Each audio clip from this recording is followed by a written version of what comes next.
Sevinch Mo'min va Sharof Muqimov kirdikorlarni fosh qildi. Oxiri chidolmadi. Aziz tomoshabinlar, bugun barchasiga oydinlik kiritamiz. Iltimos videoroligimizni oxirigacha ko'ring. Sevinch aslida oradan bir necha yil o'tganidan so'ng oilaviy hayoti haqida intervyu berishga, uni sobiq turmush o'rtog'ining intervyularida unga tegizib ketkazilgan gaplari sabab bo'lgani haqida gapirdi.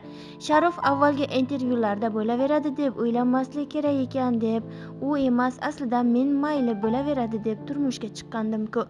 To'yni to'xtatmoqchi bo'lganim esidan chiqib qoldimi? Unashtirilgandek to'yimiz aniq edi, lekin bir kunda bir marta xabar olib qo'ng'iroq qilmasdi. Men bilan qiziqmasdi. Sevmasligini, mehri yo'qligini o'sha vaqtdan sezardim. Chaqirib to'yni to'xtatmoqchiligimni aytganimda ham menga emas, senga har xil gaplar keladi degandi. Farqi yo'q dedim. Endi baxtimni topganimda meni tashlab ketma deb yig'ladi. Sodda bo'lib o'sha ko'z yoshlariga ishonibman, lekin bari soxta ekan deydi xonanda. Sevinchning aytishicha, qizini dunyoga keltirib 4 yil uyda o'tirgani ham sobiq turmush o'rtog'iga malol kelgan. Sevinch Mo'min va oilasini saqlab qolish uchun oxirigacha kurashgani, hatto uning xiyonatlariga ham ko'z yumgani haqida ham gapirib o'tdi. Xonanda intervyu davomida marhum qaynonasi bilan munosabatlari qanday bo'lganiga ham oydinlik kiritdi. Qaynonam boshida meni yoqtirardi. Yaxshiyam vodiydan kelin qilgan ekanmiz. Qo'l oyog'i chaqqon, shirin so'z ekan deb onamga qo'ng'iroq qilib rahmat ham aytgan. Bilmayman qanday qilib meni yomon ko'rib qoldi.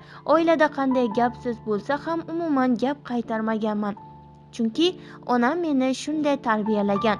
Bir marta gap qaytarganman. Unda ham bu uydan ket, yo'qol deb haydaganida, yo'q ketmayman, erim ket desa ketaman deganman. Shunda ham erim degan so'zim yoqmagan. Juda qattiq gap eshitganman. Sevinch yangi kelinlik paytida Sharof uni qattiq kaltaklagani haqida ham gapirib o'tdi. Sevinch qaynonasining uydan haydab yuborishi ortidan boshqa uyga ko'chib chiqqan, lekin baribir turmushi o'xshamagani haqida ham gapirdi. Alohida chiqib ketdim va 6 yildan keyin qaynonam saraton kasaliga chalindi. Shundan keyin Sharofning muomalasi menga qattiq o'zgardi. Borib qaraymi deganimda yo'q dedi. Aytishlaricha onasini men kasal qilib jonini olgan ekanman. Men oilamizni saqlab qolishga oxirigacha harakat qildim. Boshidan boshlaylik deganimda ham qarindoshlarim, do'stlarim nima deydi degandi. Shundan keyin bilganman, bu odamning o'zining fikri yo'qligini. Hozir ham menga turmush qurish taklifi bilan ko'p chiqishadi, ammo qizimga chin otalik qila oladigan, meni doim himoya qilib yonida turadigan inson bo'lsagina rozi bo'lishim mumkin. Taqdir qilmagan bo'lsa, bunga ham roziman deya so'zlarini davom ettiradi xonanda.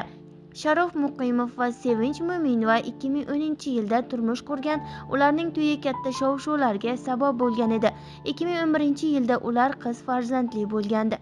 2016-yilda ular qonunan ajrashgani ma'lum bo'lgan. Biz bilan qoling va kanalimizda yangiliklarni kuzatib boring.